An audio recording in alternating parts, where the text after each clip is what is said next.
यह कोई काल्पनिक कहानी नहीं, बल्कि एक सच्ची दास्तां है आज की उन नाफरमान औलादों के लिए जो माँ बाप की कद्र नहीं करते और फोन में ही खोए रहते हैं। ये सच्ची दास्तां आप जरूर अपने बच्चों को दिखाइए, क्योंकि इसमें ऐसी खास नसीहतें हैं जो उनके दिलों में माँ बाप के लिए गहरा सबक बनकर बैठ जाएंगी। जैसा जैसा मैंने इसे तैयार किया, मेरी रूह और दिल बार बार रोए। हर शब्द में दर्द और मोहब्बत दोनों घुली हुई है। ये कहानी पार कर शायद वे समझें कि जीवन की असली कीमत रिश्तों में है, न कि स्क्रीन की चमक में। इसे शांति से पढ़ें, अपने बच्चों के साथ बैठकर सुनाएं और उन्हें सोचने का मौका दें। शायद वही पल उनकी सोच बदल दें। दोस्तों, अगर मैं आपसे कहूं कि बगदाद की पुरानी गलियों में एक बूढ़ी अम्मा रहती थी, जिनकी हर टोकरी में बरकत थी और हर दुआ में उनके बेटे अयान का नाम था, मगर उसी बेटे ने वहीं की मिट्टी में अपनी मां के आंसू गिरा दिए, क्या आप यकीन करेंगे? और अगर मैं कहूं कि उस अम्मा की एक टोकरी में एक झकमी तोता मिला, जो आगे चलकर दरगाह का मुअज्जिन बना, जो अजान देता, कलमा पढ़ता और गौस पाक का नाम लेता, क्या आप सुनना चाहेंगे उस परिंदे की करामात?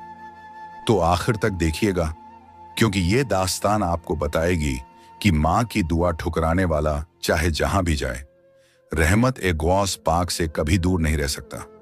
तो ऐ दोस्तों, आखिर तक देखना। पुरानी बगदाद की एक गली थी जहां हर ईंट में सदियों की दुआएं छुपी थीं।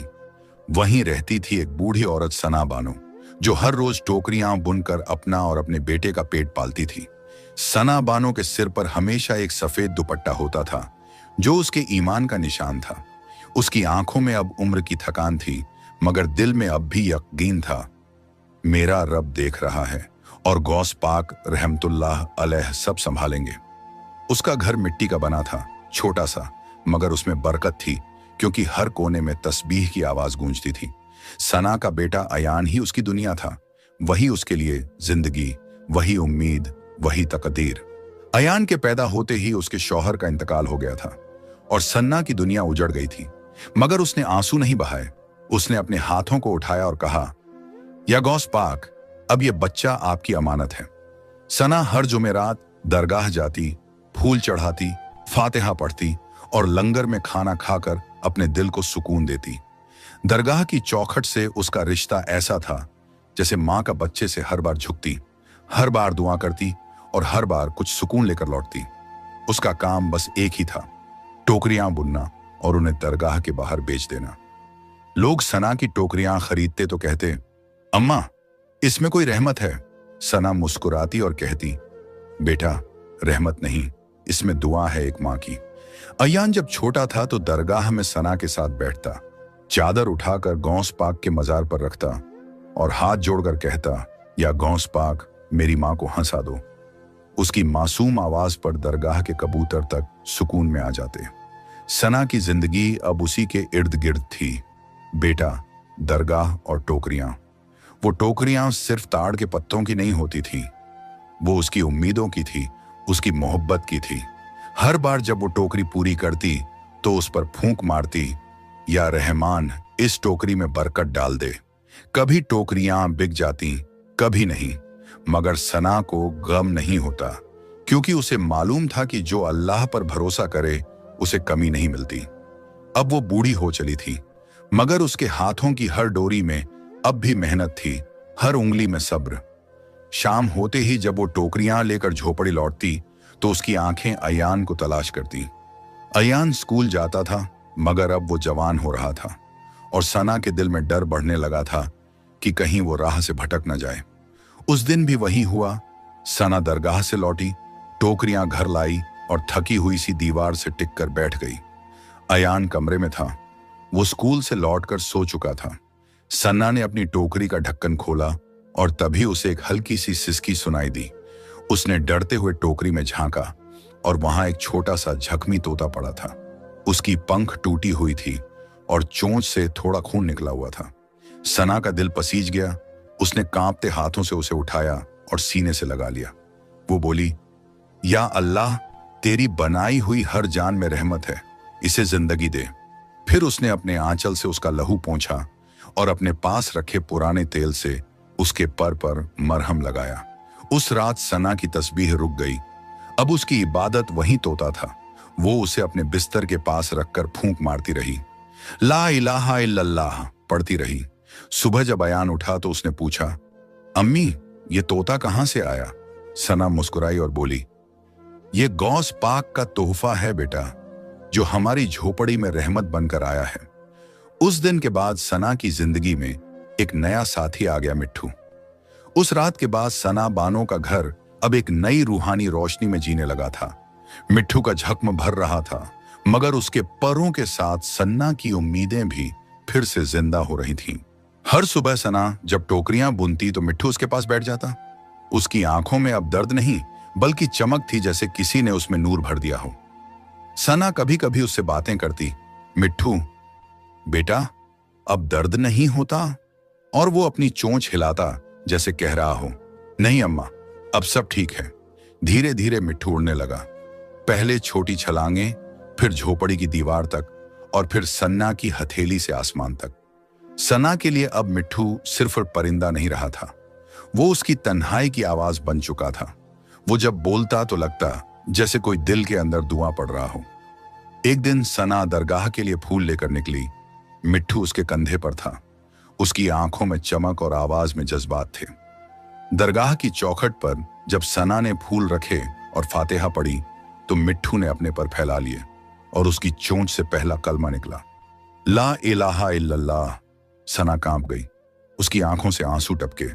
उसने मिट्ठू को सीने से लगाया और कहा, या गौस पाक ये तेरी करामात है। उस दिन दरगाह में मौजूद सब लोग ठहर गए। किसी ने कहा, यह तो गौस पाक की निशानी है, ये तो परिंदा नहीं रहमत का पैगाम है। मिट्ठू अब रोज दरगाह जाता, चोंच में छोटी फूल की पत्ती लेकर मजार पर रखता, फिर जमीन पर सर झुकाता जैसे सजदा कर रहा हो।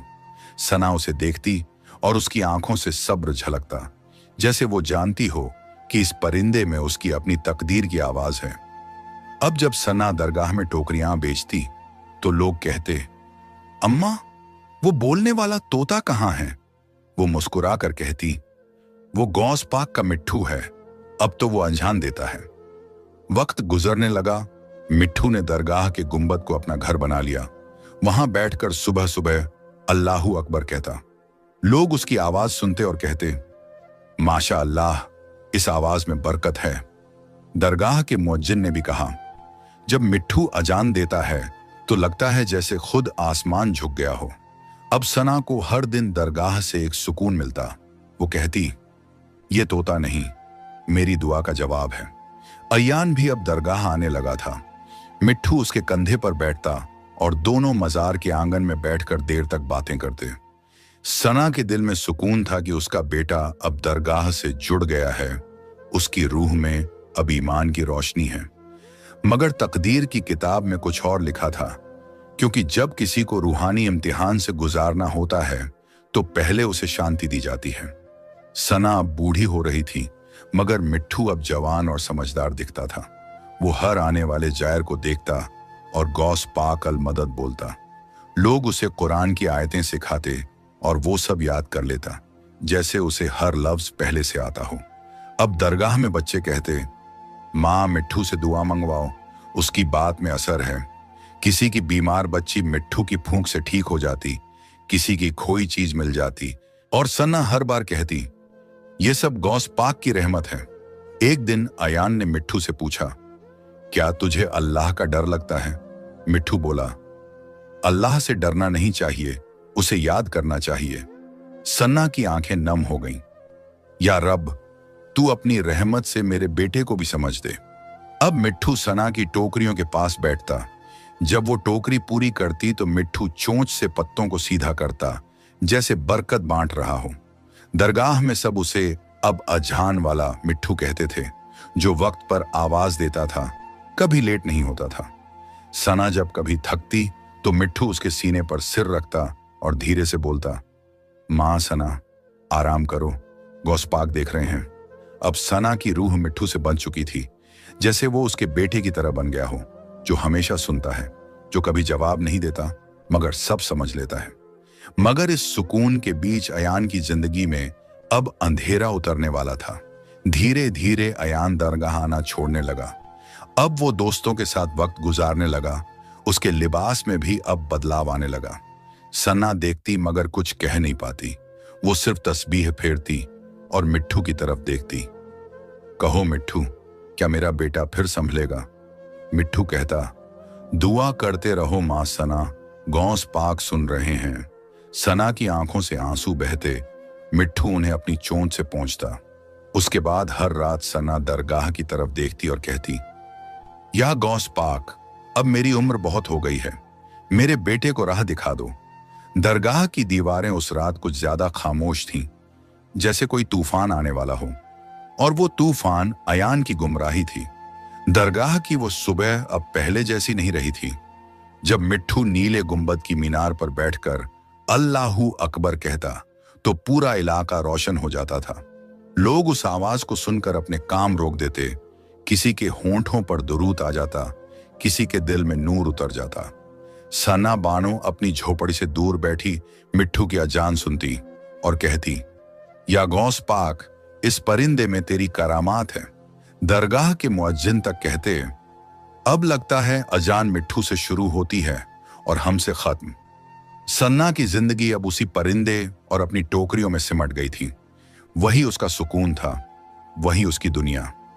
हर जुमेरात वो फातिहा पढ़ती, चादर चढ़ाती और अयान के लिए दुआ करती, या गौस पाक, मेरे बेटे को नेक बना दो, उसकी रूह में तेरी पहचान डाल दो। मगर अब अयान के दिल में वो मासूमियत नहीं रही थी जो पहले थी। उसकी आंखों में अब खुदगर्जी थी और दिल में दोस्तों की बातों का जहर। पहले वो दरगाह में मिट्ठू के साथ बैठता था, अब वो शहर के कोनों में अपने दोस्तों के साथ वक्त गुजारने लगा। वो देर से घर लौटता, सना इंतजार करती। मिट्ठू दीवार पर बैठा उसका नाम पुकारता, भाई अयान, भाई अयान। मगर दरवाजा देर से खुलता और शराब की बदबू पहले अंदर आती। सना कांप उठती, उसके हाथ की तस्बीह जमीन पर गिर जाती, मगर वो कुछ कह नहीं पाती। अयान कहता, अम्मी, अब मैं बच्चा नहीं हूं, मुझे मेरी जिंदगी जीने दो। सना सिर्फ इतना कहती, बेटा, जिंदगी जीने से नहीं मिलती, उसे कमाना पड़ता है, और कमाई सिर्फ ईमान से होती है। मगर अयान अब इन बातों से ऊब गया था। वो बाहर के शोर में सुकून तलाशने लगा था। रातों को वो देर से लौटता, कभी दोस्तों के साथ, कभी अकेला, आंखों में गुस्सा और दिल में जंग। मिट्ठू हर रात उसे देखता और कहता, भाई अयान, मां को मत रुलाओ। अयान गुस्से में मिट्ठू पर चीजें फेंकता, मगर वो फिर भी उसी जगह लौट आता। उसकी चोंच से फूटती आवाज अब भी वही थी, भाई अयान, मां सना को मत दुखाओ।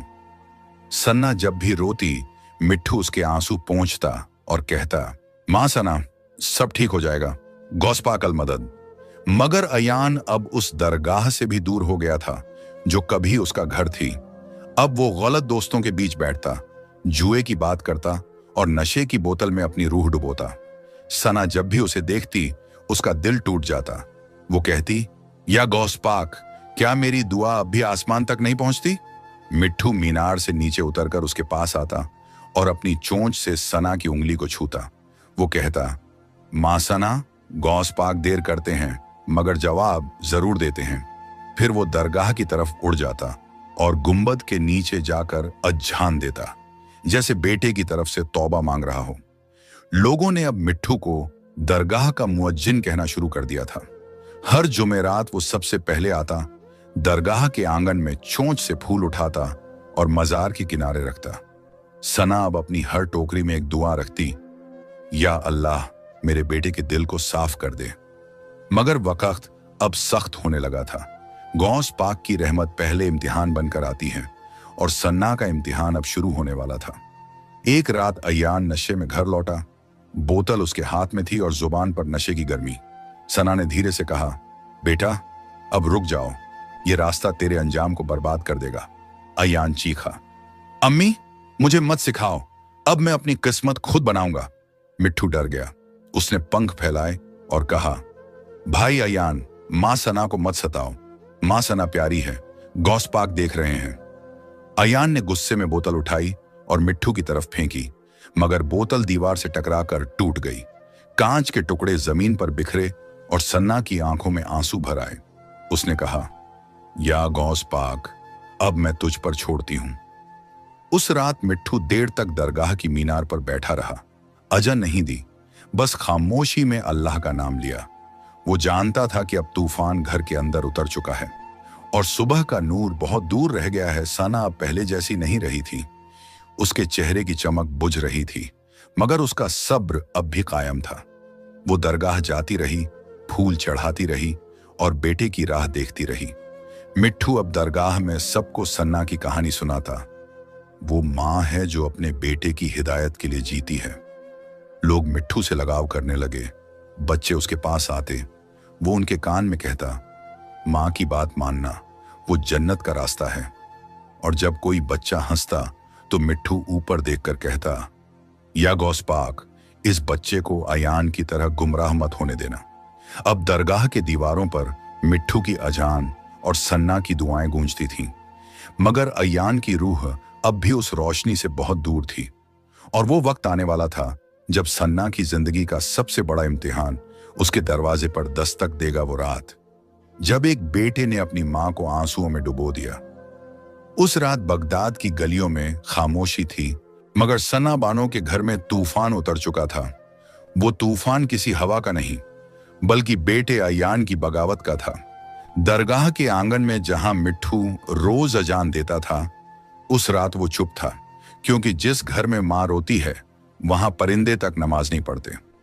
सना बानो ने दरवाजे के पास दिया रखा हुआ था, जिसकी लौ कांप रही थी, जैसे डर रही हो उस गुस्से से जो घर में आने वाला था। रात के बीचों बीच दरवाजा जोर से खुला और अंदर दाखिल हुआ अयान, हाथ में शराब की बोतल, आंखों में नशा और जुबान पर झूठी शान। वो अब वो अयान नहीं था जो कभी मां की टोकरी उठाकर दरगाह तक जाता था। अब वो अयान था जिसे दोस्तों ने सिखा दिया था कि नशे में भी इज्जत मिल सकती है। सना ने कांपती आवाज में कहा, बेटा अब तो बस कर दे, मेरा दिल नहीं चाहता तुझे ऐसे देखना। मगर अयान हंसा। वो हंसी झड़ थी और बोला, अम्मी अब मैं बच्चा नहीं हूं, मुझे उपदेश मत दो। सना की आंखें नम हुई। उसने बोला, तू मेरे लिए अब भी बच्चा है, तेरी रूह अब भी बच सकती है। अयान ने बोतल को जमीन पर दे मारा। कांच के टुकड़े बिखर गए और फिर अचानक उसने अपनी ही मां पर वो शराब उड़ेल दी। वो नशे में था, मगर गुनाह की हद अब लांघ चुका था। सना के चेहरे पर शराब की गंध और आंखों में बेटे की बेरुखी का जहर उतर गया।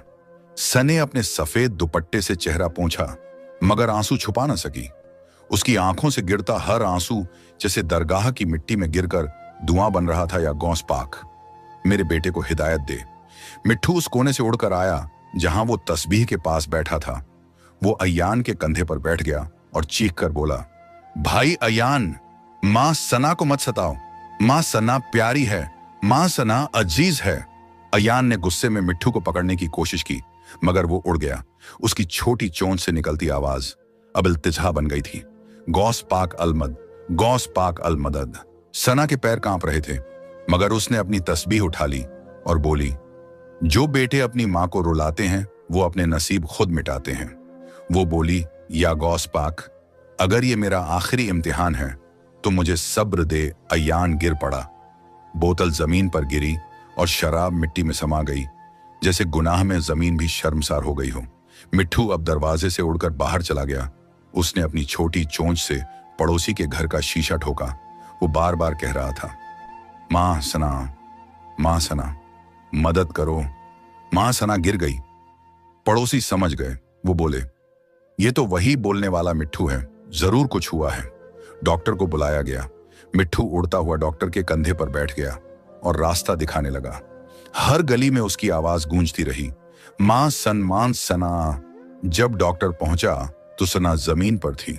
उसकी आंखें खुली थीं, मगर शरीर थक चुका था। मगर उसने मिट्ठू को देखकर मुस्कुराया। देख मिट्ठू, तू मेरी दुआ का जवाब है। डॉक्टर ने कहा, अम्मा आपको आराम चाहिए। मगर सन्ना ने कहा, मुझे अब दुनिया का नहीं, दरगाह का सहारा चाहिए। अगले दिन सन्ना ने अपना घर छोड़ दिया।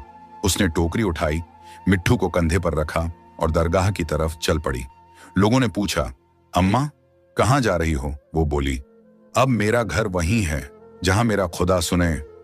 दरगाह के बाहर उसने अपनी पुरानी चटाई बिछाई और वहीं मिट्टी की एक छोटी सी कुटिया बना ली। अब उसकी जिंदगी दरगाह की चौखट से शुरू होती और वहीं खत्म। मिट्ठू अब वहीं उड़ता रहता, दरगाह के कबूतरों के साथ बैठता, कभी फूल चोंच में पकड़कर मजार पर रखता, कभी अल्लाहू अकबर कहकर अजान देता। लोग कहते, ये बूढ़ी अम्मा सना अब इस दरगाह की रूह बन गई है।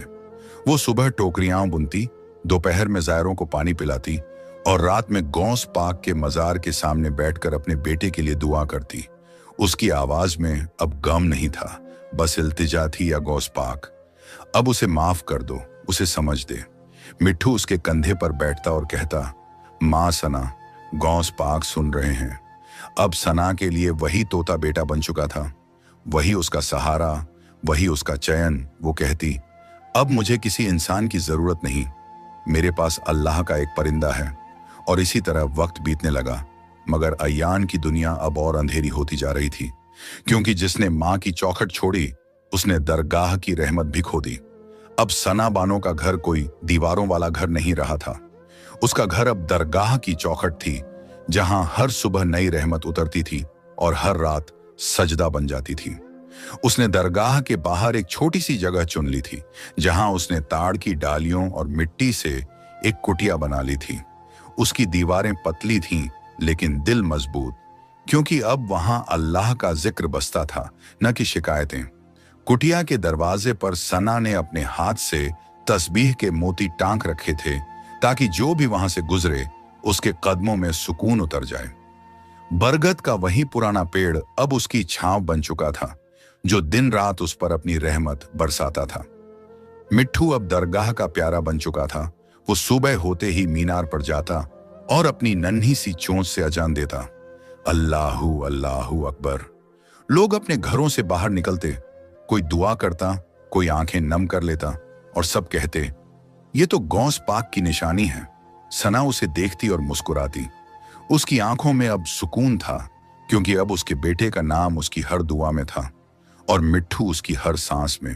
हर रोज सना दरगाह के आंगन में झाड़ू लगाती, कहती, ये घर मेरा नहीं, गौस पाक का है, यहाँ की धूल भी बरकत है।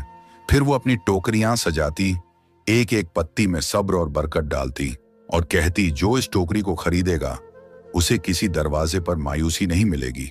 लोग दूर दूर से आते, कोई अमीर, कोई गरीब, सब सना से टोकरी लेते और कहते, अम्मा तेरी टोकरी में कुछ अलग बात है। सना मुस्कुरा देती, इसमें मेरा नहीं, गौस पाक का हाथ है। अब मिट्ठू हर वक्त उसके साथ होता, कभी उसकी टोकरी में बैठता, कभी मजार के किनारे जाकर गौस पाक अल मदद बोलता।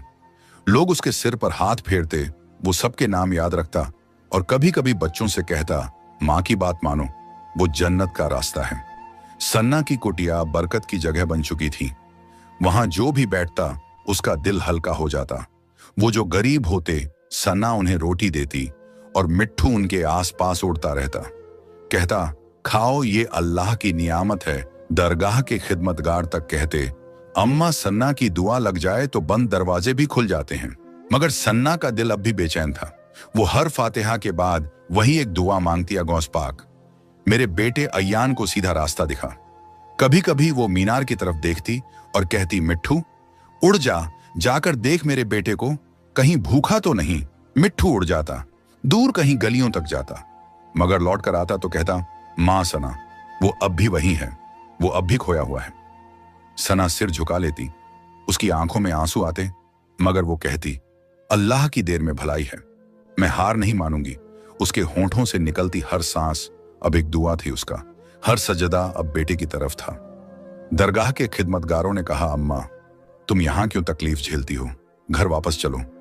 सना मुस्कुराई, मेरा घर अब वहीं है जहां गौस पाक की निगाहें हैं और मेरी नींद वहीं पूरी होती है जहां सजदा होता है। अब मिट्ठू दरगाह की दीवारों पर उड़ रहता और हर आने वाले जायर को कहता, गौस पाक के घर में कोई बेदिल नहीं लौटता। कभी कभी वो सना के कंधे पर बैठता और धीरे से कहता, मां सना, अयान आएगा। सना कहती, हाँ मिट्ठू आएगा, जब उसका दिल टूटा होगा तब वो मेरी चौखट ढूंढेगा। अब हर रात सना अपनी कुटिया में बैठकर टोकरियां बुनती, हर डोरी पर दरूद शरीफ पढ़ती और हर टोकरी को चूमती। वो कहती, जिस घर में ये टोकरी जाएगी वहां अमन उतरेगा, क्योंकि इसमें एक माँ का सब्र है। मिट्ठू पास बैठा उसकी आवाज दोहराता, अल्लाहू अकबर, सब्र में बरकत है, सब्र में रहमत है। लोगों ने कहना शुरू कर दिया, सना बानो अब आम औरत नहीं रही, अब वो गौस पाक की अमानत है। कोई उन्हें रोटी देता तो वो मना कर देती, मेरा मालिक भूखा नहीं रखता। उनकी आंखों में अब डर नहीं था, वो सिर्फ तवक्कल था, जो अल्लाह पर भरोसा करने वालों के दिल में उतरता है। दरगाह के हर कोने में उनका नाम गूंजता था, अम्मा सना की टोकरी लो, उसमें रहमत बसती है। और जब मिट्ठू अजन देता तो सना अपनी तस्बीह रोक देती, आंखें बंद करती और कहती, या गौस पाक, तेरा शुक्र है, तूने मुझे अकेली नहीं छोड़ा। मगर तकदीर अभी भी लिख रही थी अपनी आखिरी पंक्तियां, क्योंकि जिसने मां को छोड़ा था उसकी परीक्षा अब शुरू होने वाली थी। और वो वक्त अब बहुत करीब था जब वही बेटा जिसने दरवाजा बंद किया था अब सड़कों पर गिरा अपनी किस्मत के टुकड़ों को ढूंढ रहा था। वक्त की सुइयां बहुत आगे निकल चुकी थी। अयान अब पूरी तरह अपनी गुमराही में खो चुका था। वो न दरगाह जाता था, न मिट्ठू को देखता, न मां की याद करता, बस नशे में डूबे दोस्तों के साथ वक्त बर्बाद करता रहता। उसके चेहरे पर अब मासूमियत नहीं, गुरूर था, और उसकी चाल में अब रूह की थकान नहीं, गुनाहों की धूल थी। सना अब भी दरगाह के बाहर बैठी टोकरियां बेचती। उसकी आंखों में हर आने जाने वाले को देखकर उम्मीद जगती कि शायद ये अयान होगा। मगर अयान अब बगदाद की गलियों में भटकता रहता, कभी किसी से झगड़ता, कभी खुद से बातें करता, और हर शाम शराब की बोतल लेकर गिर जाता। लोग कहते ये वही अयान है जो कभी अम्मा सना का बेटा था। अब तो ये अपनी परछाई से भी दूर हो गया है। मिट्ठू जब भी किसी राह से उड़ता और अयान को देखता तो कहता, भाई अयान, मां सना तेरा नाम पुकारती है, लौट आओ। मगर अयान सिर झटकता और कहता, मेरे लिए अब कोई दरगाह नहीं, अब कोई माफी नहीं। सना की आंखों से आंसू गिरते। वो कहती, या गौस पाक, मैंने कभी किसी का हक नहीं छीना, अब मेरा बेटा मुझे लौटा दो। मिट्ठू उसकी कंधे पर बैठकर कहता, मां सना, उम्मीद छोड़ना गुनाह है, दुआ करते रहो। वो कहती, हाँ मिट्ठू, गौस पाक सब देख रहे हैं, वो देर करते हैं मगर अंधेरा नहीं रहने देते।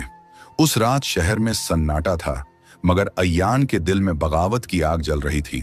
वो सड़क के किनारे चल रहा था, हाथ में वही पुरानी बोतल और जुबान पर वही पुरानी जिद, मैं किसी से नहीं डरता, ना गौस पाक सा, ना अल्लाह से।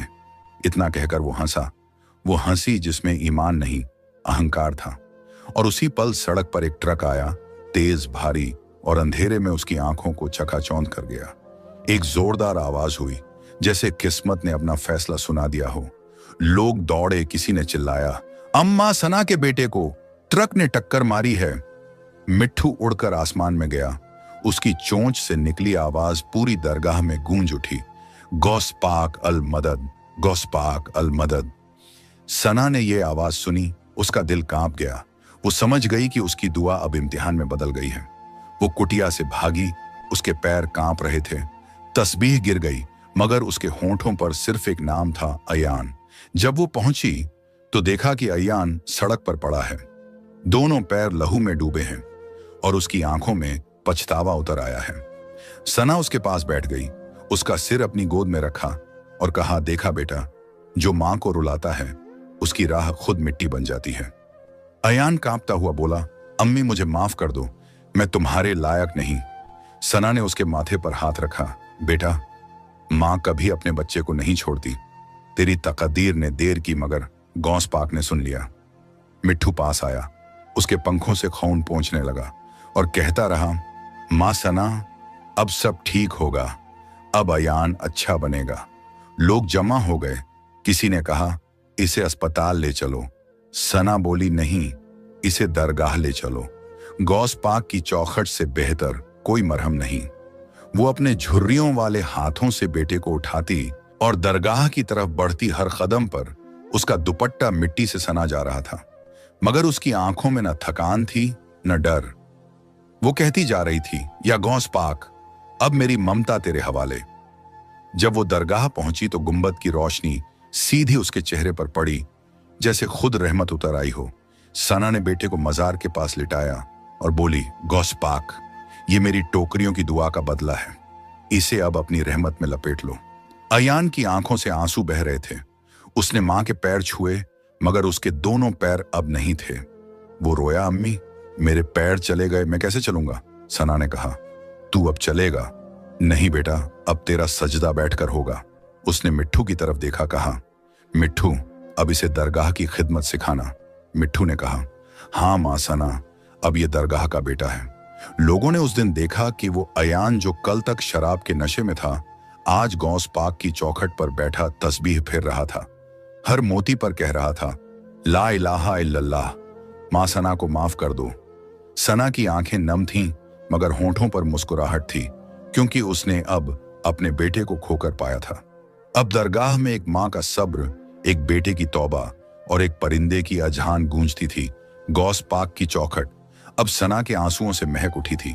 वक़्त ने अब अपनी आखिरी करवट ली थी। दरगाह का आंगन शांत था और मजार की चादर पर ताजे फूल रखे हुए थे। वहीं उस चौखट के सामने बैठी थी सना बानो, हाथ में पुरानी तस्बीह और दिल में एक आखिरी इल्तिजा। अब उसकी झुर्रियों वाली उंगलियां कांपती थीं, मगर उसके लबों पर अब भी अल्लाह था और आंखों में गौस पाक का नाम। वो बहुत थक चुकी थी। अब उसके जिस्म में वो ताकत नहीं थी जो पहले दरगाह की झाड़ू उठाया करती थी, मगर उसके दिल में अब भी वो हिम्मत थी जो एक मां की होती है, जो अपनी आखिरी सांस तक बेटे के लिए दुआ करती है। उसकी छोटी मिट्टी की कुटिया अब भी वहीं थी, मगर अब उसमें मिट्ठू और अयान रहते थे। अयान अब तस्बीह घुमाता, मिट्ठू अजहान देता और दोनों हर रोज सना को मां सना कहकर पुकारते। मगर सना अब जवाब कम देती थी, क्योंकि उसका वक्त अब अपने मालिक से मिलने का था। जुमेरात का दिन था, वही दिन जब सना हर हफ्ते गौस पाक के दरबार में फूल चढ़ाने जाती थी, मगर आज उसके कदम लड़खड़ा रहे थे। वो बोली, मिट्ठू बेटा आज मुझे सहारा दे, आज शायद मेरा आखिरी सलाम होगा। मिट्ठू उड़कर उसके कंधे पर बैठा, अपनी चोंच से उसके गाल को छुआ और कहा, मां सना, गौस पाक आज तुझे बुला रहे हैं। अयान उसके पास आया, उसके हाथों को थामा और रो पड़ा। अम्मी मैं अब कभी आपको नहीं छोड़ूंगा, मैं आपकी हर बात मानूंगा, बस आप ठीक हो जाइए। सना मुस्कुराई, उसकी आंखों में करार था। उसने कहा, नहीं बेटा, अब मेरी सांसें गौस पाक की चौखट पर पूरी होंगी। वो बोली, मैंने जिंदगी में बहुत कुछ देखा, मगर तेरा सजदा देख लिया, अब मेरी आंखें बंद हो सकती हैं। सना को दरगाह तक लाया गया। मिट्ठू आगे उड़ता जा रहा था और अयान उसे सहारा देकर चला रहा था। लोगों ने रास्ता छोड़ दिया। किसी ने कह, देखो अम्मा सना जा रही हैं। वो जिसने बरसों इस दरगाह की सेवा की, अब खुद दरगाह की मेहमान बनने जा रही है। मजार के सामने पहुंचकर सना ने अपना सफेद दुपट्टा उतारा और उसे मजार की चौखट पर रख दिया। फिर उसने मिट्ठू की तरफ देखा और कहा, अब ये मेरी निशानी होगी, जब भी इसे देखना मुझे याद करना। उसने अपनी तस्बीह की आखिरी मोती पकड़ी, आंखें बंद की और कहा, या गौस पाक, मैंने तेरी दरगाह की मिट्टी से अपना बेटा मांगा था, आज मैं उसी मिट्टी में लौटने आई हूं। अयान फूट फूट कर रोने लगा।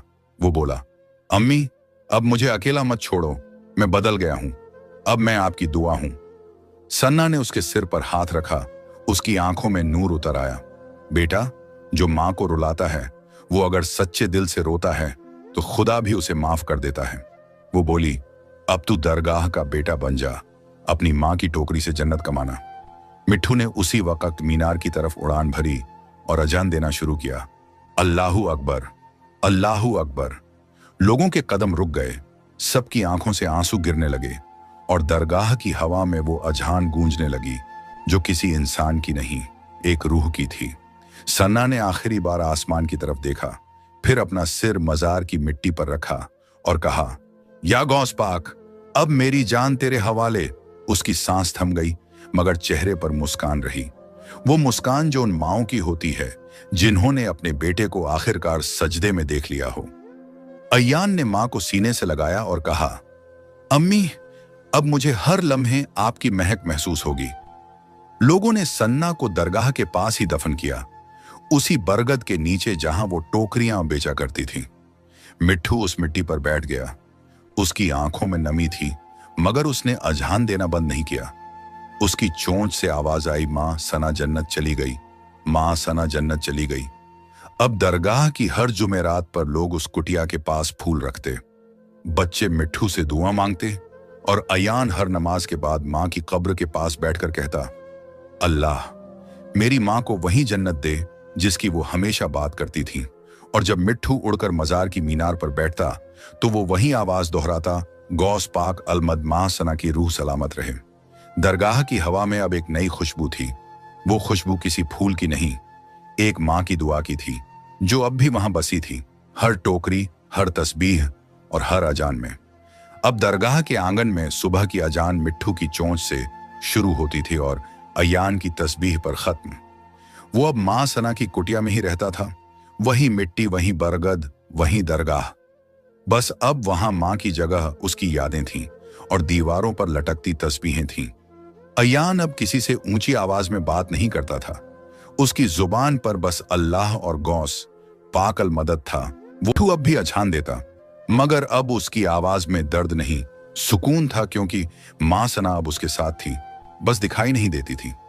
अयान जब कभी थकता, मिट्ठू उसके पास आकर कहता, भाई अयान, मां सना खुश हैं, तेरा सजदा कबूल हुआ। अयान मुस्कुराता, तस्बीह घुमाता और कहता, हाँ मिट्ठू, मां अब जन्नत की टोकरी में बैठी होंगी। लोग कहते ये दोनों अब दरगाह की अमानत हैं। और जब रात होती तो मजार के सामने से आवाज आती, मां को कभी मत रुलाना, मां की दुआ ही जन्नत का दरवाजा है। मां की आंख का आंसू दुनिया की किसी चीज से हल्का नहीं होता। वो अगर गिर जाए तो जमीन भी कांप जाती है। जो मां को रुलाता है वो खुद रोकर तौबा करता है, मगर जो मां को हंसाता है उसे अल्लाह बिना हिसाब जन्नत देता है। तो दोस्तों, ये थी एक मां की दुआ, एक तोते की करामात और एक बेटे की तौबा की कहानी। अगर आपको ये वीडियो पसंद आया हो तो बताइए आप ये किस्सा कहां से देख रहे हैं। आपके कमेंट्स पढ़कर दिल से खुशी होती है। ऐसे ही सपोर्ट करते रहिए। मौला गौस पाक का करम आप सब पर बना रहे। अल्लाह हाफिज दोस्तों।